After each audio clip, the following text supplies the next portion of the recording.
ఇక వ్యవసాయ పనులు మళ్ళీ మొదలు పెట్టుకుంటున్నటువంటి పరిస్థితి. ఈ సందర్భంలో ఈ సమయంలో ఎరువులు విత్తనాలు రాష్ట్ర వ్యవసాయ శాఖ దగ్గర అందుబాటులో లేవు. సో ఇది రైతులు మరింతగా ఇప్పటికే ధాన్యం కొనుగోలు కేంద్రాలు కొనుగోలు సరిగ్గా జరపక ఒక పక్క ఇబ్బందులు పడుతుంటే ఆ ఇబ్బందులకు తోడు మళ్ళీ కొత్తగా వ్యవసాయంలోకి పనులు స్టార్ట్ చేస్తున్నటువంటి ఈ సమయంలో సరైనటువంటి సౌకర్యాలు వసతులు ఎరువులు విత్తనాల రూపంలో రైతులకు అందుబాటులో లేనటువంటి పరిస్థితి. నరసింహారెడ్డి గారు, ఎరువులు లేవు విత్తనాలు లేవు, ఇది తెలంగాణ రైతాంగం పరిస్థితి. ఈ సమయానికి ఎటువంటి ప్రణాళికతో ఉండాలి ప్రభుత్వం, కానీ వాళ్ళ ఎరువులు విత్తనాల కొరత, ఆ కొరతను ఎట్లా తీరుస్తుంది, ఆ పరిష్కారం ఎట్లా చూపుతుంది, రైతులకు ఎట్లా జవాబుదారీగా ఉండాల్సినటువంటి అవసరం ఇది. ఏమీ లేవండి. ఇప్పుడు ఆల్రెడీ తొలకరి స్టార్ట్ అయింది, నైరుతి ఋతుపవనాలు వచ్చినాయి, వర్షాలు పడుతున్నాయి. కొన్ని జిల్లాలలో భారీగానే వర్షాలు పడ్డాయి.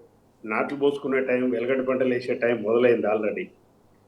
ఇప్పటికీ విత్తనాలు లేవు, ఎరువు ఒక ప్రణాళిక లేదు. ఇంతవరకు ఈ రాష్ట్ర కేబినెట్ ఒక విధానపరమైన నిర్ణయాలు తీసుకొని ఎరువులు ఎట్లా కొనాలి, విత్తనాలు ఎట్లా రైతులకు అందుబాటులో ఉంచాలి, రైతు బంధు ఎట్లా ఇవ్వాలి, ఉన్న ప్రాజెక్టుల రిపేర్లు ఎట్లా చేసుకోవాలి, ఆపరేషన్ అండ్ మెయింటెనెన్స్ సంబంధించి, కాలువలకు సంబంధించి అసలు ఎలాంటి అంటే వ్యవసాయం మీద అసలు ప్రాధాన్యత క్రమంలో వీళ్ళ పరిపాలనలో అసలు వ్యవసాయం లేదు, రైతులు లేదు. వ్యవసాయం పట్ల పూర్తి కక్ష భావనతో చంద్రబాబు ఎట్లయితే వ్యవసాయం దండుగా అన్నాడో అదే దారిలో ఇవాళ రేవంత్ రెడ్డి ప్రభుత్వం కూడా నడుస్తుంది. ఏం చేసింది చెప్పండి? ఇప్పుడు రైతులకు ఈ 18 నెలల పాలనలో 6,500 కోట్లు కేసీఆర్ ఉంచినాయి. ఎలక్షన్ల ముందు, ఎంపీ ఎలక్షన్ల ముందు ఒక్కసారి 5 మంది ఇచ్చింది. అప్పటి నుంచి 15,000 అన్నారు. 12,000 నువ్వే ఇది చేస్తే ఒక ప్రకటన చేస్తేవి, దానికి సిగ్గులేని ప్రకటన అది. 15,000 అని చెప్పి సంతకాలు పెట్టి బాండ్లు పెట్టి మీ రాహుల్ గాంధీతోని, మీ సోనియా గాంధీతోని, మీ ప్రియాంక గాంధీతోని సంతకాలు పెట్టి పేపర్లు ఇస్తారు. ఇప్పుడు ఆ సంతకాలకు విలువ లేకపోయినా నువ్వే 12,000 అంటే పోనీ ఏదో ఒకటి 12,000 అని ఇస్తాడేమో అంటే అది లేదా. ఇప్పుడు 4 ఎకరాలు దాటలే ఇంతవరకు. ఇప్పుడు అనుకోండి మీరు ఎవరైనా ఫోన్లో 4.5 ఎకరాలకు దాటలే. ఎక్కడి 1,30,30,000 ఎకరాలు, ఎక్కడ 70 లక్షల మంది రైతులు. నువ్వు ఇచ్చిన డబ్బులు ఏమున్నాయి? వ్యవసాయాన్ని మొత్తం కూడా దిగదార్చి ఇప్పుడు నీరు గార్చే పరిస్థితి వస్తుంది. ఏం ప్రణాళిక ఉంది? వ్యవసాయ శాఖ మంత్రి గారు పట్టించుకోడు, ముఖ్యమంత్రి సమీక్షలు లేవు. మరి ఆ విత్తన ఉత్పత్తిదారులను పిలిచి మొదలై చేసి వాళ్ళకి సంబంధించిన ఏర్పాట్లన్నీ ముందు రైతులకు అందుబాటులో పెట్టాలి కదా. సీజన్ మొదలైన తర్వాత ఇక రైతులు ఎక్కడ కురకాలి అంటే మళ్ళీ ఎక్కడికో ఒక షాపులో పోయిన తర్వాత 1,000 రూపాయలు ఉన్న విత్తనాలను 2,000 కొనాలి. ఈ సందర్భంలో నకిలీ విత్తనాలు ఇస్తారు. ఎంత నష్టం జరుగుతుంది రైతుకి? ఇవాళ విత్తనాలు లేకపోవడం ఒకటి, నకిలీ విత్తనాలు దొరకడం ఒకటి, దాంట్లో ఎరువులు చల్లి అంతా చేసిన తర్వాత నకిలీ విత్తనాలతో పంట రాదు. మొత్తం ఒక కారు మొత్తం కూడా వ్యవసాయం పోయినట్టే కదా. ఇక రైతు మొత్తం కూడా పెట్టుబడి పోయి లాస్ అయిపోయి ఈ పరిస్థితులు ఇప్పుడు రైతులు ఆత్మహత్యకు దారితీస్తున్నాయి. రైతులు మానసికంగా బాగా దిగజారిపోయినారు, ఆత్మవిశ్వాసాన్ని కోల్పోయినారు. కేసీఆర్ గారు ఉన్నప్పుడు పరిపాలనలో కేసీఆర్ ఉన్నాడు ఎట్లయినా ఇస్తాడు అనే పద్ధతిలో ఆయన 9.5 సంవత్సరాలు అట్లాంటి పరిపాలన చేసిన రైతులకు. అవును, కేసీఆర్ చూసి ఒక ఆత్మవిశ్వాసం ఉండేది రైతులలో. తెలంగాణలో భూముల రేట్లు పడిపోయినాయి మొత్తం కూడా. అసలు తెలంగాణ రాష్ట్రంలో భూముల విలువ మొత్తం కూడా పడిపోయింది, క్రయ విక్రయాలు లేవు. ఆ రోజు కేసీఆర్ గారి పరిపాలనలో చంద్రబాబు నాయుడు ఇంత బద్ద వ్యతిరేక అయినప్పటికీ కూడా ఆయనే ప్రకటించవలసి వచ్చింది లాస్ట్ ఒక నిజాన్ని. ఒకప్పుడు ఆంధ్రాలో 1 ఎకరం ఉంటే తెలంగాణలో 20 ఎకరాలు వచ్చేది. పరిస్థితి మొత్తం ఉల్టా అయిపోయింది. ఇలా తెలంగాణలో 1 ఎకరం అమ్మితే ఆంధ్రాలో 20 ఎకరాలు కొనుక్కునే పరిస్థితి వచ్చిందని.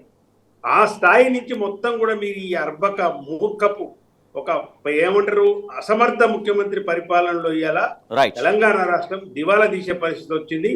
లాస్ట్ కు రైతులకు కూడా కన్నీరు పెట్టే పరిస్థితి వచ్చింది. వ్యవసాయం చేయాలంటే భయపడుతున్నారు ఇవాళ రైతులు, ఎటు పాల్గొనే పరిస్థితి వచ్చిందని గమనించాలి. చివరిగా జంగయ్య గారు, ఒక అదును వస్తుంది అంటే దానికి ఎప్పటి నుంచో ప్రణాళిక వేసుకోవాలి, కసరత్తు చేసుకోవాలి, దానికి కావాల్సినటువంటి ఏర్పాట్లు మొత్తం చేసుకొని దాన్ని సక్సెస్ఫుల్గా రైతాంగానికి చేర్చే ప్రయత్నం జరగాలి. కానీ కావాల్సిన యూరియా 4 లక్షల టన్నులు కావాలితే అందుబాటులో ఉండే దాంట్లో 50% కూడా లేదు, కేవలం 1.7 లక్షల టన్నులే. అదేవిధంగా 2.4 కోట్ల పత్తి విత్తన ప్యాకెట్లకు సిద్ధంగా ఉన్నవి కేవలం 40 లక్షలు మాత్రమే, అంటే 20% కూడా లేవు. సో ఇట్లా ముందే ప్రణాళిక వేసుకోవడంలో ఎందుకు ప్రభుత్వం వైఫల్యం చెందుతోంది? కంక్లూడింగ్ చెప్పండి. మనకు మామూలు ఒక సామెత ఉంటుంది, మీకు తెలిసి ఉండాలి, రైతు ఏడ్చిన రాజ్యము ఎద్దేడ్చిన వ్యవసాయం బాగుపడదు అన్నట్టు.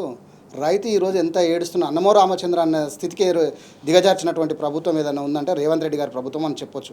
వారికి ఇవ్వాల్సినటువంటి వసతులు ఇవ్వకపోగా కనీసం వారికి సీజన్కు ముందు వస్తున్నటువంటిది మీరు భవిష్యత్తుగా ఒక ప్రణాళిక ప్రకారం ఒక విజన్ ఉన్న నాయకునిగా ఉండుంటే ఈరోజు ఈ పరిస్థితి వచ్చేది కాదు.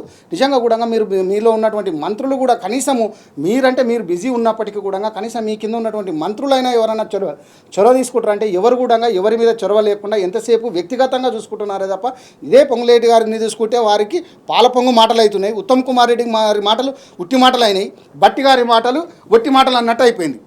ఇక్కడ ఎవరి మాటలు నమ్మే పరిస్థితి లేదు. ఎవరు యాక్షన్ తీసుకుంటారు, ఎవరు మాకు దేవుడు మా లేక చూసుకుందామని చెప్పేసి మేము ఏదో ప్రభుత్వాన్ని గెలిపిస్తాం మాకు ఏదో వస్తుంది అని చెప్పేసి ఆశల పల్లకిలో ఊరేగినటువంటి ప్రజలకు ఈరోజు మీరు సున్నం పెట్టే పరిస్థితి కనపడుతుంది. రైతులను ఎక్కడ కూడా ఏ కోణాన కూడా కనీసం పండిన పంటకు ధర ఇవ్వరు, పండిన పంటను కొనరు, కళ్ళాలనే వదిలేస్తారు. కనీసం పంట పండిద్దామని భూమిలోకి దిగినటువంటి రైతుకు కనీసం ఎరువు ఇవ్వరు, కనీసం విత్తనాలు ఇవ్వరు, కనీసం ఎక్కడ కూడా వారికి కావాల్సినటువంటి యూరియా కనీసం అది డెవలప్ చేసుకోవడానికి అభివృద్ధి చేసుకోవడానికి అంటే పండించడానికి కష్టపడడానికి మేము సిద్ధంగా ఉన్నాము, కనీస అవసరాలన్నా ఇవ్వండి అయ్యా దేవుడా అని చెప్పేసి షాప్ల ముందు నిలబడేటువంటి దౌర్భాగ్య పరిస్థితి.